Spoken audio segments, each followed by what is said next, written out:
Yung good morning mga idol.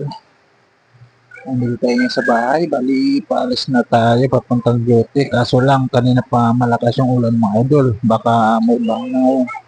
Ayan o. Ayan, di ba mga idol? Lakas ng ulan kaya na po umaga.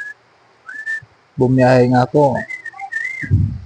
Nagatatlong biyahe na ako. Bumalik ko kaagad kasi nga. Lakas ulan. Tsaka may baha na.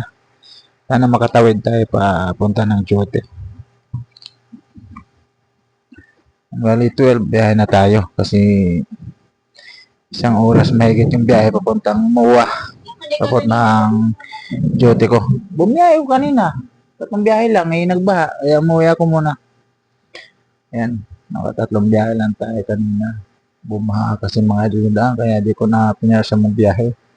Kaya umuwi muna ako. Tapos paya konti. 12 biyahe na tayo papunta ng duty. Sana makatawid tayo.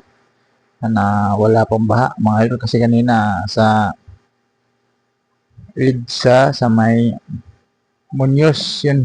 Sa may tulay. Yun. Baha na. Kaya hindi na ako nagkuha ng booking ulit. Subukan natin ngayon, mga 12, biyahe na tayo papuntang duty mga idol. Pero pag di na tayo makatawid, bike tayo. Tawagan lang natin yung karagaybo natin. Yan, yun lang. Thank you.